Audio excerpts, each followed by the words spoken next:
네, 감사합니다. 네, 오늘 우리에게 주신 하나님의 말씀은 구약 성경입니다. 구약 성경 신명기 제16장 9절부터 12절까지 말씀입니다.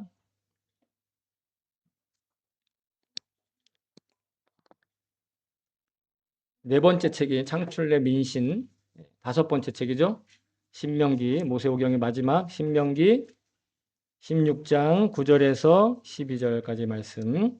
제가 가지고 있는 성경에 구약에 약 310페이지, 309페이지 정도 있습니다. 신명기 제 9장, 죄송합니다. 9장에 16장. 죄송합니다. 16장입니다. 예, 321페이지 정도 있네요. 16장 9절부터 12절까지. 예. 자, 그럼 우리 같이 받들어 읽겠습니다. 시작. 그로부터 7이레를 세는데 밭에 있는 곡식에 낫을 대는 첫날부터 시작하여 7이레를 세십시오. 그리고 주 당신들의 하나님이 당신들에게 주신 복을 따라 마음에서 우러나오는 예물을 가지고 와서 주 당신들의 하나님께 칠칠절을 지키십시오.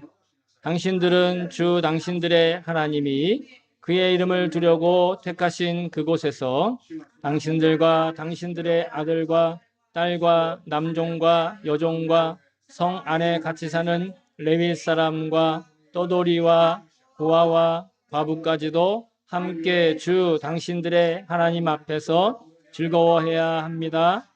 당신들은 이집트에서 종살이 하던 것을 기억하고 이 모든 규례를 어김없이 잘 지키십시오.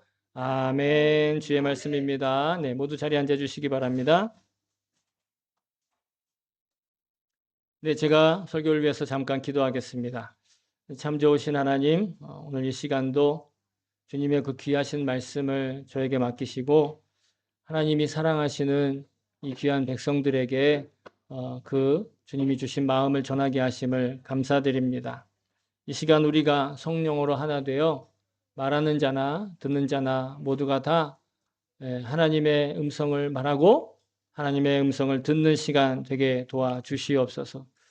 악한 영 틈타지 않게 도와주시고 우리의 생각과 우리의 마음과 또 모든 환경과 여건이 주님의 말씀을 귀로 듣고 또 내 온몸 전체로 듣는데 조금도 부족함이 없게 도와주시옵소서. 성령님 우리에게 성령의 불로 내리사 성령의 능력을 옷 입는 시간 되게 도와주시옵소서. 감사드리며 예수님의 이름으로 기도합니다. 아멘. 할렐루야. 아멘. 감사합니다. 네, 오늘은 우리가 맥주 감사주일로 지키고 있습니다. 그 맥주 감사주일이란 발음을 잘해야 됩니다. 보리를 수확한 것을 감사하는 주간인. 그래서 보통은 추수감사는 가을에 하죠. 그래서 봄의 마지막에 이제 여름으로 들어가기 전에 처음으로 열매를 맺는 그 한 해에 첫 번째 열매를 맺는 걸 기억하면서 지키는 절기가 바로 맥주 감사 주일인데 사실 세계 다른 뭐 일본이나 아니 미국이나 이런 다른 나라들과는 달리 우리나라 교회가 즉 한국의 교회가 어떻게 보면은 꼭 지키는 그런 교회력인데요. 또 구약 성경에 분명히 나와 있는 77절 혹은 맥주절의 의미를 떠올리는 그런 절기이기도 합니다. 출애굽기와 신명기는 율법을 주로 가르치고 있거든요. 출애굽기는 창세기 다음의 책이고 신명기는 레위기 다음의 책이죠. 민수기 다음에 마지막 책인데 세 가지 절기를 이스라엘은 반드시 지켜라 이렇게 얘기를 하는데 첫 번째는 유월절, 두 번째는 오순절이라고도 부르는 칠칠절, 그리고 세 번째로는 수장절이라고도 부르는 초막절. 그래서 6월절 이외에 다른 두 절기들은 이름이 두 가지가 있습니다. 그래서 오순절은 칠칠절이라고도 불러요. 오순이라는 말이 50이라는 뜻이잖아요. 근데 77은 7 곱하기 7 해서 49. 그 다음에 지키는 절기. 그러면 뭐겠어요? 50일에 맞춰서 지키는 절기죠. 그리고 수장절은 수확하는 절기고, 초막절은 그 추수할 때 옆에다 세우는 작은 이 초막을 얘기하는 거예요.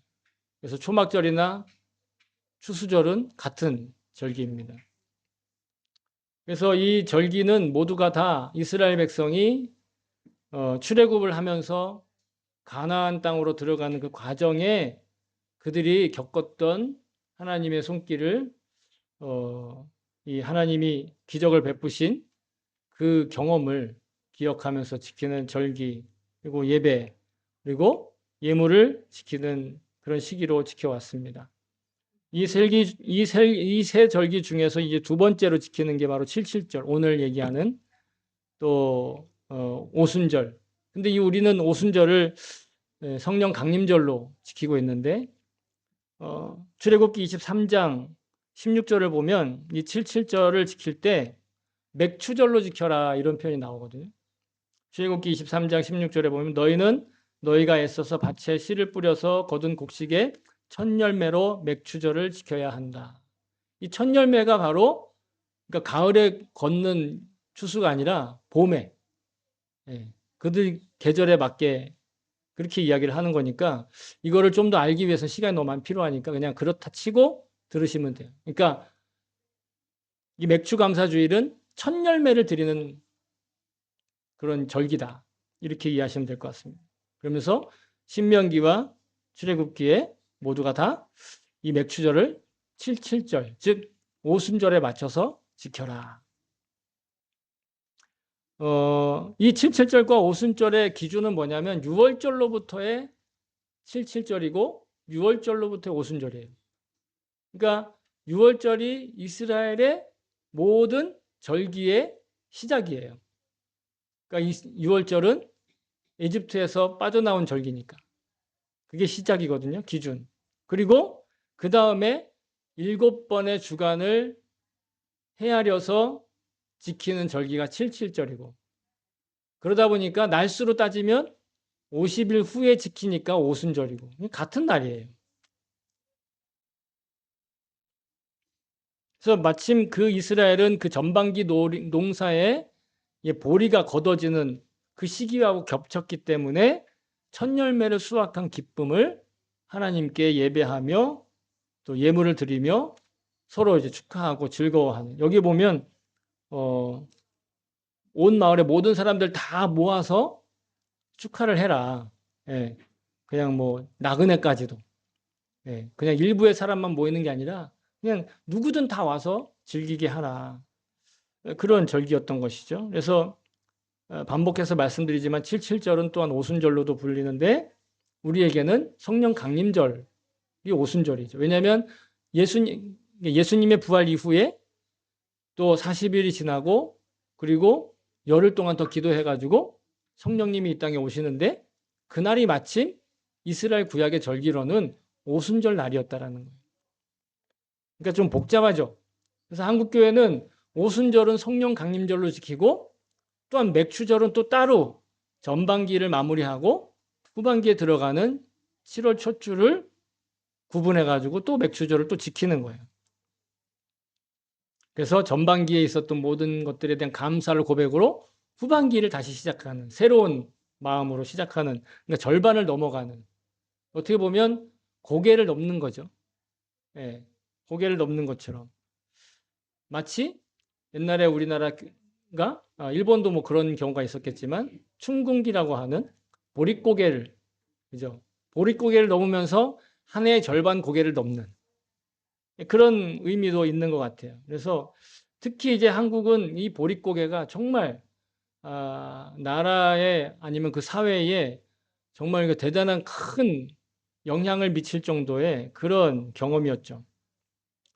그래서 한국 교회는 그 보릿고개를 정말 잘 해결하기 위해서 기도하고 또 하나님이 기적적으로 그 모든 어려움을 이기게 해주셨다라는 고백으로도 맥추절을 정말 간절한 마음으로 지키고 있습니다.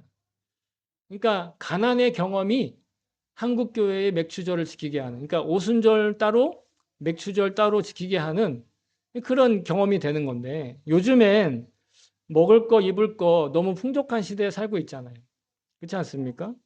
그래서 가난하고 궁핍함으로 극심한 고통을 겪거나 삶의 모든 것들이 흔들리는 이들은 아주 적은 소수의 사람으로 머물고 있는 시대를 살고 있어요. 그죠? 그래서 이 땅에도 아무리 뭐 홈레스가 많고 가난한 사람이 많다 하더라도 절대 다수가 먹을 것, 입을 것 그렇게 크게 걱정하지 않고 자기의 생존을 위협받지 않고 살아가는 그런 시대에 있죠. 하지만 이렇게 경제적이고 현실적이고 실질적인 큰 어려움과 고난이 없는 시대의 삶을 살고 있더라도 여러분, 우리의 내면은 어떻습니까? 여전히 궁핍하고 영적인 차원에서는 여전히 괴로운 그런 삶을 살아가고 반복되고 있는 것이 우리의 현실이기도 하죠. 제가 지난주에 항상 맥추절 전에는, 그리고 추수감사 전에는 감사할 제목들을 여러분 잘 정리해서 그래서 예물 드릴 때 같이 드리시라고 이렇게 권면을 해 드렸는데, 항상 이런 것들에 대해 감사할 걸 찾아보라고 그러면 사람들 제일 힘들어해요. 감사할 걸 찾아보라고 하면 막 폭포수 쏟아지듯이 나오면 얼마나 좋은데, 그런 사람보다는 힘든 게 뭐예요? 그러면 폭포수 쏟듯이 쏟아내는 사람 많아도 감사할 게 뭐예요? 그러면은 꿀먹은 벙어리가 되는 사람들이 대부분이에요. 감사할 거 찾아봅시다. 그러면 대부분 힘들어하고 오히려 어려운 일과 곤란한 일, 답답한 일, 우울한 일, 고난스럽고 고통스럽고 불편하고 또 불행한 일, 그리고 말도 안 되는 부조리한 일들, 그런 것들을 찾는 게 더 쉽겠다 하는 사람들이 더 많은 것 같아요. 감사에 대한 수많은 글들이 있는데, 감사에 대한 책도 많이 있죠. 우리 교회에도 비치가 되어 있는데 한글 책, 일어 책 다 있어요. 뭐냐면 평생 감사라는 책이 있어요.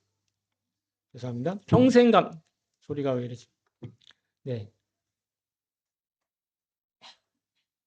평생 감사라는 책이 있는데, 그 책에 보면 이런 내용이 있어요.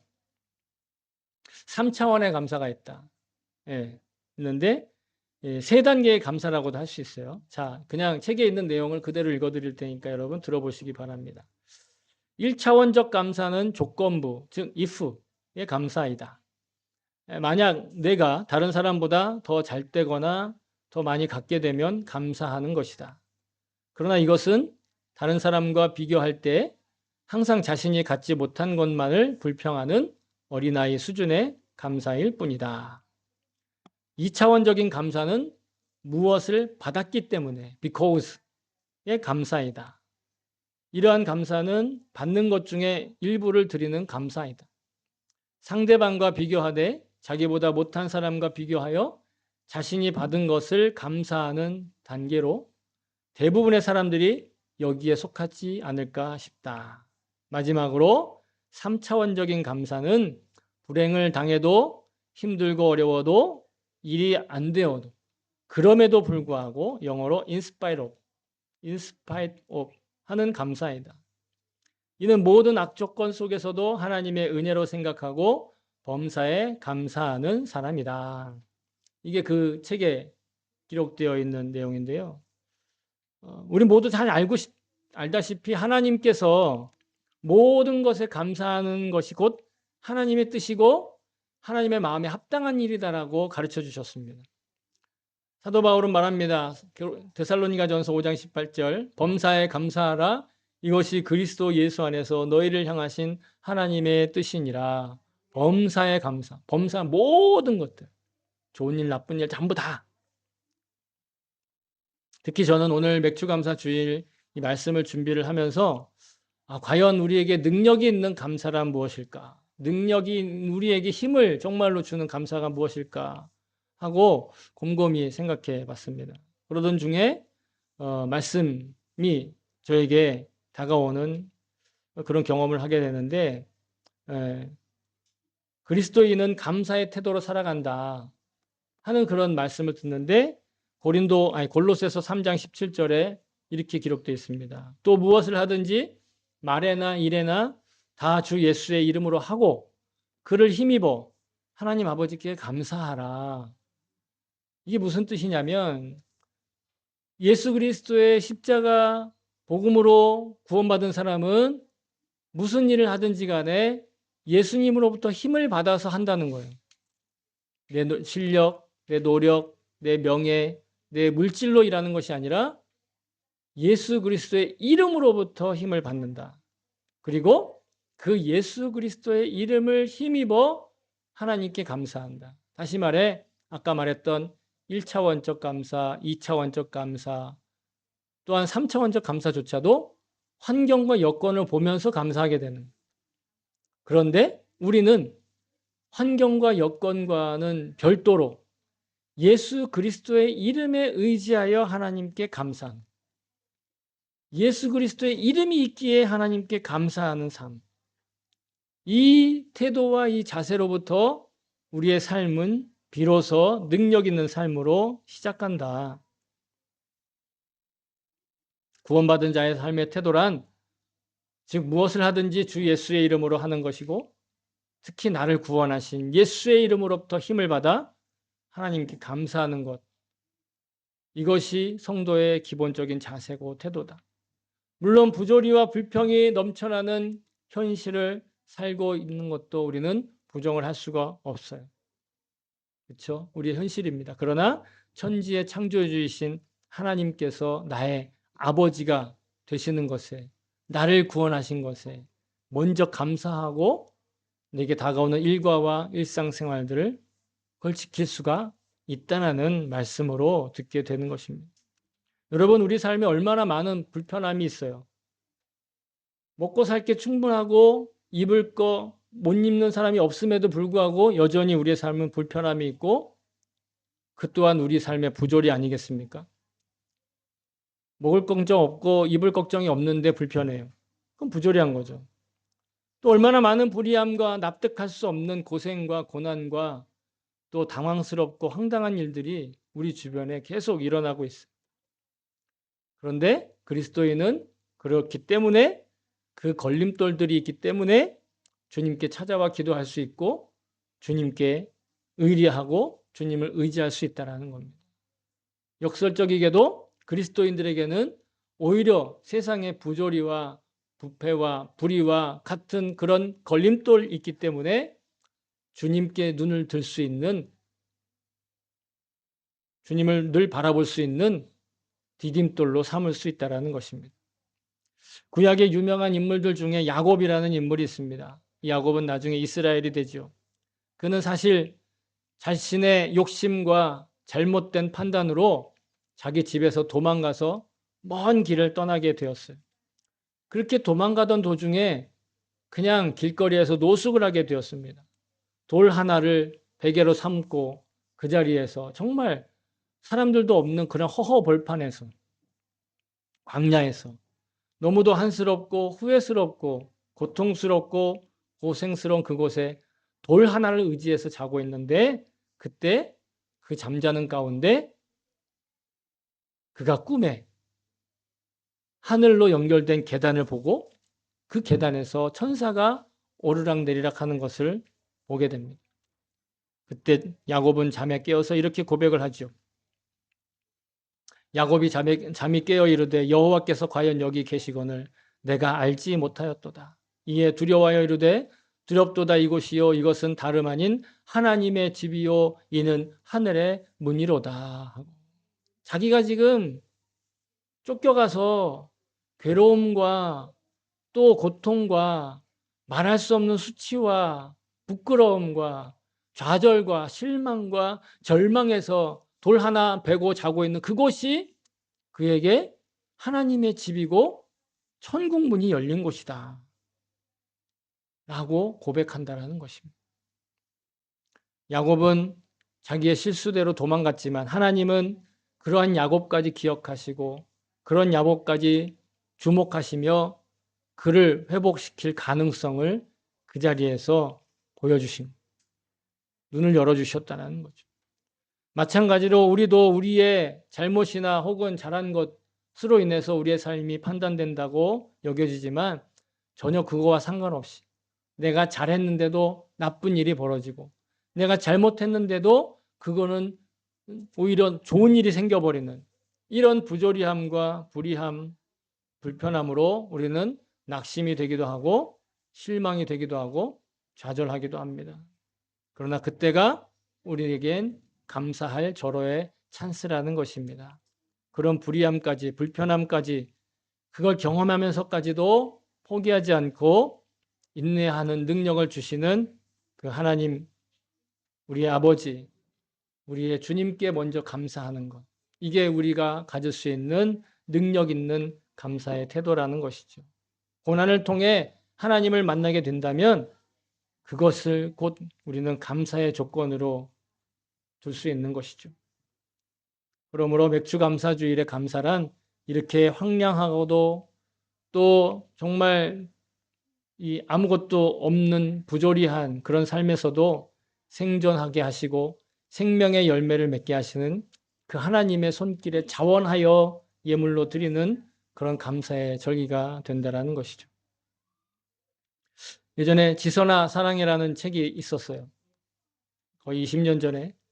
그 책을 쓴 이지선 교수님이라는 분이 계신데 그분의 사연은 뭐 여러분 많이 이렇게 간증도 있고 영상도 많이 있기 때문에 그분의 내용에 대해서는 일일이 얘기하지 않겠지만 어쨌든 2000년 7월 그 이지성 교수는 그때는 자매님이었을 텐데 정말 너무도 황당한 사고를 경험하고 온몸이 화상으로 뒤덮이는 그런 고난을 겪게 됩니다. 그 이후의 경험들을 간증한 책들도 있고 간증한 내용도 있는데 최근에 책을 쓰셨는데 그게 꽤 괜찮은 엔딩인가요? 하여튼 좀 제목은 제가 좀 헷갈리는데 하여튼 마지막 저서를 통해서 그런 구절이 나와요. 25년 전 그 사고 이전으로 돌아갈 수 있다면 돌아가고 싶으냐는 질문에 자기는 절대로 다시 그 사고 이전으로 돌아가고 싶지 않다라고 고백을 합니다. 보통은 그 이전으로 돌아가고 싶다라고 얘기할 텐데 그렇게 하지 않았어요. 왜냐? 그 이유는 오히려 그 부조리하고 고난스럽고 괴로운 시기를 통해서 자기는 오히려 하나님을 만났고 하나님과 더 가까워졌고 새로운 삶으로 성장할 수 있었기 때문에 그 사건으로 인해 하나님을 더욱더 짜릿하게 그리고 친밀하게 경험할 수 있었기 때문이다라고 고백을 하는데요. 성경에 보면 욥이라고 하는 고난을 정말 자기와 상관없는 고난을 의로운 자의 고난을 겪는 그 욥의 고백이 나오는데요. 욥은 극심하고 사악한 고난의 시기를 지나면서 이렇게 하나님께 고백을 합니다. 내가 죽게 대하여 귀로 듣기만 하였사오나 이제는 눈으로 주를 배옵나이다. 욥은 고난을 겪기 전에도 의인이었어요. 욥은 하나님 앞에 조금도 부끄러움이 없는 사람이었어요. 그럼에도 고통을 당하고 재산을 다 빼앗기고 심지어는 자기 육신의 질병에 괴로워할 수밖에 없는 정말 부조리한 일인 거죠. 어떻게 선한 사람에게 그런 악한 일이 생길 수가 있겠어요? 그 의인이었던 욥이 그 부조리한 그리고 말로 다 할 수 없는 괴로움과 고난을 통과하면서 그전에는 귀로 들어서 하나님을 알았다고 한다면 이제는 눈으로 환히 하나님을 보게 되었다라고 고백을 했다라는 것이죠. 저와 여러분은 지금 어떤 불편함이 있습니까? 어떤 부조리함에 그리고 불의함에 불행에 그런 아픔으로 걸림돌을 마주하고 있습니까? 여러분 그 걸림돌을 딛고 일어서면 우리 앞에 장벽이 펼쳐져 있는 것을 뛰어넘어 볼 수 있는 놀라운 디딤돌이 되는 줄로 믿습니다. 내게 있는 그 걸림돌은 곧 하나님이 우리에게 복을 주시기 위해서 또 지평을 열어주시기 위해서 허락하신 디딤돌이 될 걸로 믿습니다. 그 걸림돌이 디딤돌이 되는데 능력 있는 태도는 바로 하나님께 감사하는 것이죠. 하나님께 감사를 표현하는 것입니다. 오늘 본문의 10절에서는 하나님께 감사하는 이들의 태도와 자세에 대해서 말씀하고 계시는데 마음에 우러나오는 예물을 가지고 와라. 개역성경엔 내 힘을 헤아려 자원하는 예물을 드려라. 자원하여 마음에 우러나오는 대로 하나님께 감사를 예물로서 표현하라 하는 말씀이죠. 주님께서 자신의 이름을 두려고 택하신 그곳으로 가지고 나아오라. 그곳이 어딜까요? 바로 성전이고 성막이고 지성소입니다. 여러분, 오늘날 성전이 존재합니까? 어떤 사람들은 이 질문에 대한 답은 두 가지로 갈릴 거예요. 아니오거나 예이거나. 그러나 건물의 성전을 말한다면 지금은 성전이 없습니다. 그러나 하나님의 영이 머무시는 곳이다라고 하는 성전이라고 한다면 지금도 성전은 존재합니다. 바로 저와 여러분이 성령이 거하시는 성전이기 때문이죠. 고린도전서 3장 16절에 보시면 너희는 너희가 하나님의 성전인 것과 하나님의 성령이 너희 안에 계신 것을 알지 못하느냐. 우리 안에 성령님이 계시기에 우리가 성전이라는 거예요. 다시 말해 우리가 성전인데 이 성전인 그리스도인들이 함께 모이는 교회, 이 교회가 바로 그런 의미에서 영적인 성전이 되는 것이죠. 이 교회에 자원하는 심령으로 자신의 힘을 헤아려 정성된 마음으로 예물을 가지고 드리는 것. 여러분, 이게 바로 헌금의 진정한 능력입니다. 헌금은 단순히 돈을 드리는 것이 아니라 단순히 자신의 여유를 갖다가 이렇게 해서 드리는 어떤 그런 종교적인 의미가 아니라 바로 하나님께 범사에 감사하는 그리고 능력 있는 감사를 표현하기 위한 실질적인 수단이 된다는 거예요. 헌금의 액수는 우리의 현실의 의미에서 중요하게 여길 수 있어요. 하지만 영적인 차원으로는 액수가 중요한 것이 아니라 자원하는 마음으로 드린 그 헌금이어야 하나님이 기뻐하신다는 겁니다. 만일 우리가 헌금이 부담이 되고 헌금할 힘을 하나님께서 주셨다라는 것을 믿지 않는다면 헌금하지 않아도 상관없는 거예요. 왜? 진정한 의미에서 그것은 기부금은 될 수 있어도 헌금은 될 수 없어요. 그것은 그냥 필요한 사람에게 그래 내 손에 보는 셈 치고 그냥 주지, 속는 셈 치고 그냥 바치는 거지 라고 하는 그런 돈일 수는 있어도 헌금은 될 수 없어요. 그러나 액수와 상관없이 내가 자원하여 내 기쁜 마음으로 하나님을 믿는 고백으로서 드리는 헌금은 하늘에 쌓이고 하나님께서 영원토록 기억하시는 헌금이 된다는 것입니다. 그럴 때 비로소 힘에 넘치게 헌신해도 주님께서 길을 열어주실 거라는 믿음이 분명하다면 여러분, 우리는 헌금해야 하는 거예요. 그런 의미에서 우리는 헌금해야 한다고 말씀드릴 수 있는 겁니다. 다시 말씀드리면 하나님은 우리의 헌금의 액수를 헤아리지 않으시지만 우리가 헌금하는 자의 마음을 있는 그대로 받으시는 분임을 믿습니다. 그런데 헌금이란 단지 영적인 의미만 있는 것이 아니라 실질적으로 이 복음을 전하는 교회를 그리고 복음을 전하는 공동체이고 우리의 영적인 가족인 교회 공동체가 이 땅의 현실에 존재하기 위해서 필요한 경제적인 여건을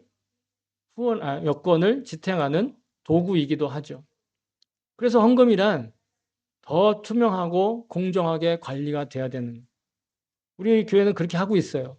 주보에 매주 적자이면 적자인 대로, 적으면 적은 대로, 많으면 막은 대로 투명하게 공개하고 투명하게 관리하고 있습니다. 왜? 이것은 단순한 돈이 아니라 하나님의 가족인 교회, 성전인 그리스도인들이 모여 함께 하나님을 예배하는 곳을 지탱하는 현실적인 도구이기 때문에 그렇습니다.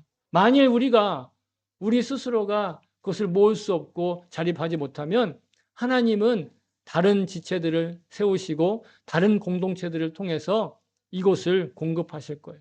중요한 건 우리가 돈을 모으기 위해서 또 재정적인 여건들을 마련하기 위해서만 우리의 공동체를 이끌어가지 않고 하나님의 마음에 합당하게 하나님의 마음을 기쁘시게 하는 그런 헌신과 섬김과 그리고 순종과 또 하나님의 말씀을 따르는 일이라고 한다면 하나님은 그렇게 일을 하신다라는 거예요. 그렇지 않는다면 아무리 우리가 정말 재정적으로 그리고 금전적인 감각이 뛰어난 사람이 이곳에서 돈을 많이 벌어준다 한들 그것은 진정한 교회 모습이 하나님이 기뻐하시는 모습이 아니다는 것입니다. 성경은 교회 공동체도 가정과 마찬가지로 경제적인 자립을 위해서 일할 것을 권면하고 있어요. 데살로니가전서 4장 11절에 보시면 너희에게 명한 것 같이 조용히 자기 일을 하고 너희 손으로 일하기를 힘쓰라. 재정적인 일을 위해서 서로 힘쓰고 도우라는 거예요. 또한 말합니다. 이러한 자들에게 우리가 명하고 주 예수 그리스도 안에서 권하기를 조용히 일하여 자기 양식을 먹으라. 우리 스스로가 자립하기를 기도하고 또 우리 나름대로 힘써 일해야 된다는 것이에요. 그러나 우리 스스로가 자립하지 못하면 하나님은 또 우리에게 여러 가지 수단을 통해서 공급하신다는 거예요. 중요한 건 물질의 가치로 우리를 헤아리지 말라는 거예요. 헌금의 가치로 우리를 헤아리지 말고 또 현실적인 여건으로만 우리의 모습을 판단하지 말라는 것입니다. 교회는 세상의 다른 여러 단체처럼 경제적인 이익을 추구하는 그런 단체가 아닙니다. 이 땅에 복음을 전하며 사람다운 삶의 본을 보이는 공동체죠. 복음을 믿는 주님의 성도들이 자신의 정체성을 분명히 붙들고 살 수 있게 우리 서로 돕는 영적인 가족 공동체이기도 합니다. 현실에서 존재하기 위해 재정적인, 현실적인 힘도 필요하지요. 하지만 교회라고 하는 공동체나 건물을 건사하기 위해서만 우리가 헌금을 하는 건 아닙니다. 헌금이라는 이 예물을 통해 수단을 통해 우리는 하나님께 내가 감사한 것을 고백하는 감사하고 사랑하는 주님께서 원하시는 일을 이 땅의 현실에 이루기 위해 눈에 보이는 재정적인 헌신으로 우리가 동참하는 거예요. 돈을 모아야 돼서 억지로 헌금하거나 아니면 어떤 영적인 파워를 내가 얻기 위해서 더 투자한다는 식으로 사람을 속여서 그래서 심리적인 서비스를 받았기 때문에 내는 비용으로 생각하는 것이 절대로 아님을 우리는 기억해야 합니다. 우리가 한 해 중반을 지내며 내게 허락하신 모든 것에 감사한 마음으로 여러분 우리가 예물을 주님의 이름으로 주시기로 약속한 곳 이곳에 헌금으로 드리는 것 그것이 우리가 물질로도 우리의 정체성을 고백하는 일입니다. 그리고 그렇게 모아진 정성 감사의 고백으로 적으나 많으나 이 교회는 이 땅에 복음을 전하고 하나님 나라를 이루는 사명에 헌신할 기회를 현실적으로 얻을 수 있는 것입니다. 저와 여러분이 자기의 삶의 모든 경험들과 열매들의 감사함으로 헌신하여 주님께 기쁨이 되는 존재로 살기를 소망합니다. 사랑하는 성도 여러분, 맥주 감사주일 맞이해서 이 세상의 그 어떤 부조리한 환경에도 감사할 것을 찾는 눈이 열리시기를 축복합니다. 풍족하지 않은 일상에서 단지 생존을 위한 보리 한 줌을 열매로 주신 것에도 기뻐하며 감사함으로 즐거워할 수 있는 믿음을 저와 여러분에게 채워주시기를 기도합니다. 또한 불의하고 불안하며 불편한 현실의 걸림돌을 견딤으로 오히려 주님께서 역사하시는 지평을 볼 수 있는 그 내면의 디딤돌을 삼는 성령의 능력을 채워주시기를 또한 축복합니다. 우리가 자원하여 기쁨으로 드린 예물들과 이 헌신들이야말로 이 땅에 하나님 나라를 현실적으로 증언하는 그리고 고백하는 실질적인 자원이 되는 것을 저는 믿습니다. 여러분, 저와 여러분이 이 마음이 우리의 어떤 기가 막힌 현실과 마주치게 되더라도 그럼에도 불구하고 감사할 수 있는 강력한 심령이 될 수 있기를 또한 소망합니다. 그런 견고한 내면으로 언제나 예수님과 동행하는 그런 감격스러운 일상 누리는 저와 여러분 될 수 있기를 다시 한번 또 한 번 주의 이름으로 축복합니다. 아멘.